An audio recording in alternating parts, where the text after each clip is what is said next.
It is early in the morning, there is a little haze, and these men are all set for the day ahead. One has come visiting from across the Himalayas, while the other looks to renew an ancient bond. Soldiers all, Indians and Chinese, have gathered here at this foreign training node of the Indian Army for a joint exercise. It would be a three-phase exercise spread across 13 days. It's a sensitive time for the Indian Army, grappling as it is with a steep escalation of tensions along the line of control with Pakistan. Into the picture arrived the Chinese PLA, Pakistan's all-weather ally. They're here in India forging newer, stronger partnerships with the Indian Army. To say that the situation here in Pune is turning interesting is perhaps an understatement. I'm Rohith. Join me here from Pune, where we broadcast to you from the hand-in-hand exercise between India and China. Only once have the two countries met in battle, and that was more than half a century ago in 1962. Back then, India lost to China, but till date there are border disputes that remain unresolved. Aksai Chin is under Chinese occupation and most of Arunachal Pradesh is claimed by Beijing. Border skirmishes are rare but not unheard of between the two armies who face each other across a common border that stretches for more than 4,000 kilometers across the Himalayas. That disputed line separating the two armies is not even an actual international border.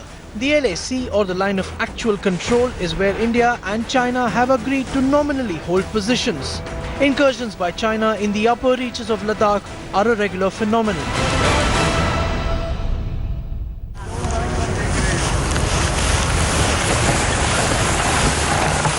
It is interesting that the Chinese army file that joined the exercise this time was from Tibet, and the first proposition from China was to have the training in Arunachal Pradesh.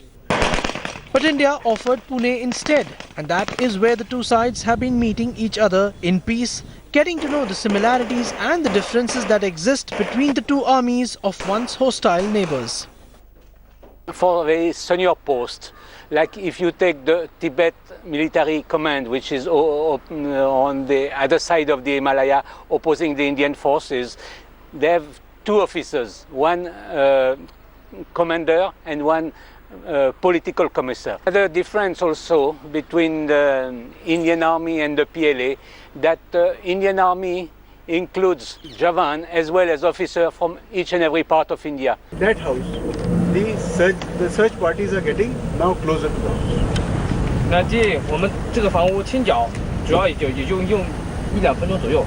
The idea of a joint training session between India and China has been aimed at building a bond between two sides, particularly to facilitate a situation where India and China may have to carry out a joint UN peacekeeping exercise or an anti-terror exercise in a third country. About 150 men and women from each side have tried building these bonds that would overcome decades of suspicion and ignorance that has existed between the two armies. While that activity is on, all these parties who have searched. For 13 days now, the participants have tackled typical drills that they might have to contend with jointly in the future. This is basically a counter-terrorist operations exercise, and it is limited to a platoon level. The two countries have certain differences. The fact that after rounds and rounds of negotiations, there is not a single delineated border between the two is obviously a sore thumb. But what can also be said is that the border has been peaceful for more than 2 decades. In fact, there has been an increase in the number and the type of exercises that both the armies are doing. In this particular scenario, they are working together to understand each other for a time when they both may have to collaborate against the scourge of terrorism. Water or food. This is the 6th edition of such joint exercises between India and China. But a sub-tactical level exercise like hand-in-hand is hardly enough for the two armies to know each other fully. In 2006, an MOU had been signed between the defense ministers of India and China, and in December 2007, the first joint exercise took place in Kunming, China. With 172 members of each side taking part, the Kunming exercise was aimed at building trust and understanding. How often do you see this? An Mi-17 V5 helicopter of the Indian Air Force, out of which are slithering down troops of the Indian Army and of course the Chinese PLA. This exercise has seen them coming closer than ever before. We've seen that different companies have Indian elements as well as Chinese operating together. So they are not essentially operating as two different armies. They are in fact operating as one composite force. It is natural that the armed forces of such ancient and vast lands like India and China would reflect the diversity and the depth of its historical growth. But while this may be true for the Indian Army, for the People's Liberation Army of China, it reflects the basic uniformity of socialist ideology. Standing in a file, each Indian Army personnel's uniform may be the same color, yet distinctively different because each regiment and each branch of the Indian Army celebrates its history, ethnicity and achievements through the cut and flourish of its uniforms. The PLA uniforms, meanwhile, are standardized and come in fixed sizes. At times, they may even look oversized or a little too tight on the soldiers. When the PLA detachment moves, it is like a single monochromatic wall compared to their Indian counterpart, which looks distinctly colorful in contrast. But finally, an army is as good as it delivers and not as good as it looks. And in this feature, there was not much to differentiate the detachments from either sides of the Himalayas. Now, why do such exercises take place? What exactly are they doing? When you see a Chinese PLA along with an Indian Army personnel, as you can see now on your screens out there, identifying and raiding the area, it is basically being done so as to understand each other's tactics. It is done to understand each other's techniques. It is done to understand each other's philosophy of operation, and that is precisely what is taking place. Here you saw. Professionally, it is very satisfying. We could fire each other weapons. We could do combat conditioning together. We have done jungling shooting, slithering, tactical exercises. So professionally, there has been interaction at all levels, from soldier to soldier, from NCOs to NCOs and officer to officers, which will be a great learning for everyone and which will be a great source of inspiration for the further joint exercises. You may be wondering just where these noises are emanating from. We are given to understand that the troops are using special rubber bullets which give out smoke. That's the reason why you get the sound, you get the effect of them having fired, but they in reality are merely practicing.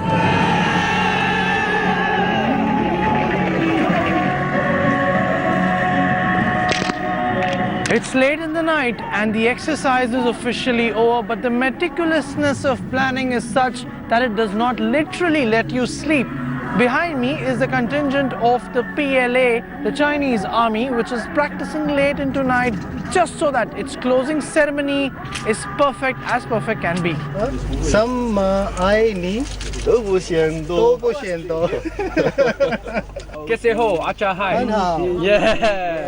The typical training day ends in merriment when both sides wind down and sing for each other.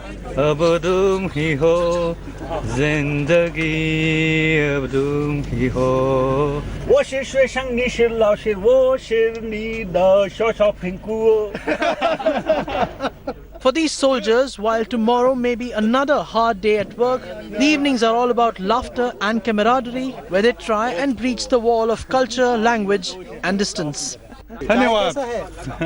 One was an instrument of colonial past which has settled quite effortlessly into its present. The other was an instrument of a revolution which is today a growing global power. But the dissimilarities between the Indian and the Chinese armies do not end there. Take a look at this segment. The armies of India and China are the two largest armies in existence in the world, but their pedigree is distinctly different. The PLA was raised as a guerrilla force in the second decade of the last century. Today, it is a 2.3 million strong force. The Indian Army, on the other hand, was raised regiment by regiment colonial rulers and then so maintained by an independent nation. Its current strength stands at half that of the PLA at 1.1 million. While the Indian Army is an apolitical professional armed force, the PLA goes through political and ideological training of the Communist Party of China. Because of the unilateral nature of communism, PLA has no independent command. It shares 5 joint theatre commands with its army and the Air Force. The Indian forces are divided in 3 separate independent commands of the Army, Navy and Air Force, except one joint theatre of them all at Andaman and Nicobar Islands. But while the PLA, less than a century old, has been periodically reorganized, the Indian Army still awaits major reforms. In armoured terms, the PLA with 10,000 tanks certainly scores above the Indian Army, which has a little less than 7,000 tanks that it can field. When it comes to contributing to the UN missions, the contributions of the Indian Army with its comparatively lesser fire and manpower has been much more than China. India has been one of the largest contributors for UN peacekeeping operations worldwide. China, on the other hand, has started to contribute troops to UN missions only as recently as 1992. These kind of joint trainings, they provide us a great opportunity to learn. Cultural differences and linguistic barriers, they no longer stand when troops, they live and train together. It may all look good out here, but on the ground there are serious facts which cannot be ignored, which no amount of ceremonial fanfare can eclipse. In this segment, we take a cold, hard look at just what those facts are. In a rare gesture, the elusive PLA agreed to be filmed up close in their barracks. At first glance, what stands out is the degree of standardization of look among the troops. Everything from the uniform to the belt to the combat pouch to the shoes to the bag and even to the water bottle, all of them are standardized, government issued, unlike in India where men and officers get allowances to purchase from open markets, resulting in uniforms reflecting varying shades of olive green. Chinese uniforms, called Type 07 digital camouflage, reveal only the wearer's current rank, whereas a standard Indian Army uniform reflects the regiment and the arm he belongs to at the very least. Besides this, unlike his Indian counterpart, a PLA general could well be posted in the Army, Navy or Air Force. We were very conscious of not wanting to annoy China. And we were overly concerned of China's reaction to any of our initiatives in developing relations with its neighbors, particularly in military-to-military contact with any of the Chinese neighbors. The situation now is very different. We are more assertive and forthright. Not everything, however, is about differences. There are some marginal similarities too between the two armies. While the PLA falls back on its indigenously designed QBZ-95 assault rifle as its standard weapon, the Indian Army has the redoubtable INSAS gun, which is designed and made in India. Both were introduced in the mid-90s and offer about similar specifications to their users. The PLA and the Indian Army follow a tight distinction of their manpower, neatly compartmentalized into men and officers. 部队列队完毕，建议检阅，印章什么生效 Okay, good. Any joint exercise between people drawn from different regions of the world hinges on the level of communication that can be achieved. The biggest barrier between the army detachments of India and China taking part in the joint exercises was that of language, but that is being tackled on priority. The Chinese are fast catching up with English and the Indians are learning Chinese. 将军阁下，部队列队完毕，部队列队完毕，请你检阅，请你检阅。The Maratha Light Infantry Battalion underwent 3 months of training prior to this particular exercise to learn functional Chinese. Station is manning the general area where raid will be conducted.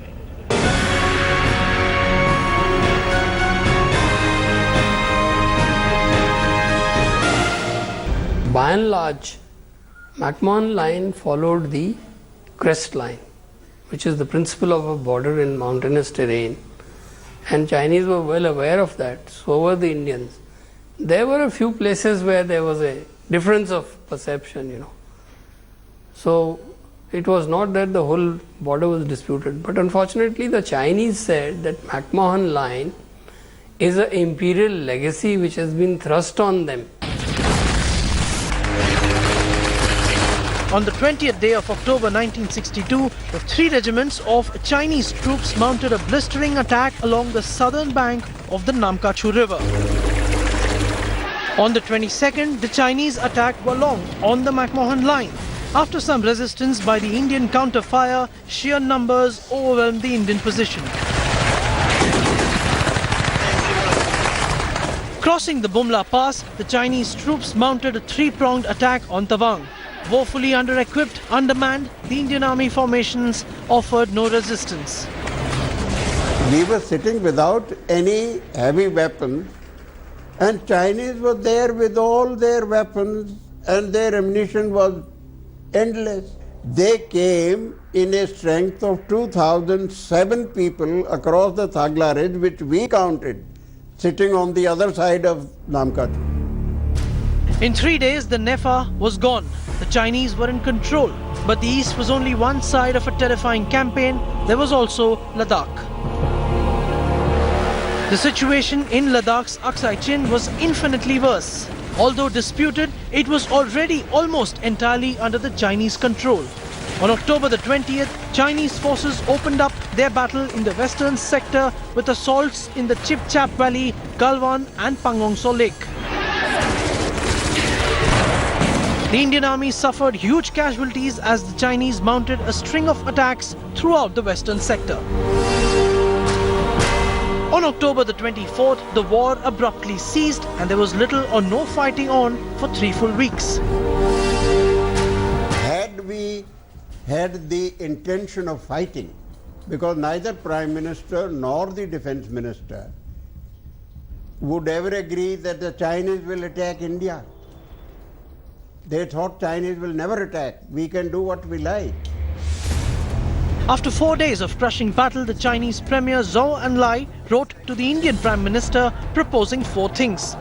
A negotiated settlement of the boundary, that both sides disengage and withdraw 20 kilometers from the present lines of actual control, a Chinese withdrawal north of Nefa, and that China and India would not cross lines of present control in Ladakh's Aksai Chin. Nehru replied that he was interested in peace but wanted a withdrawal to positions held before the forward deployments that preceded the war. The Indian Parliament declared a national emergency and rapidly passed a resolution to drive out the aggressors from the sacred soil of India. On November 14, Nehru told Zhou Enlai there would be no deal. Hours later, the war resumed both in Nefa and in Ladakh. On 18th November, the Chinese overran Bomdila, the southernmost strategic point that they were to occupy. The road to the plains lay open before them when they declared a unilateral ceasefire along the entire border and announced withdrawal of its troops to 20 kilometers behind the line of actual control. हमारे जवान के किसी के पेट में गोली नहीं लगी, हरदम आगे से गोली लगी हैं, जिसके भी लगी हैं, और ये मिसाल है 13 कुमाऊं का जवान के कोई पेट में गोली नहीं है. It was a short war which cast a long shadow of shame. There was little pride in the fact that a great young nation had been chastised in front of the world. The defeat would forever influence Indian battle planning.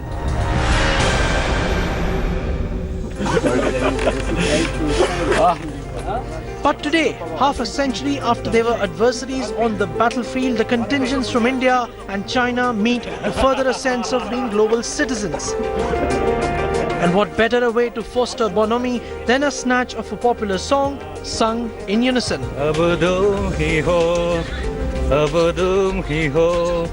जिंदगी अब तुम भी हो जरा भी अब तुम भी हो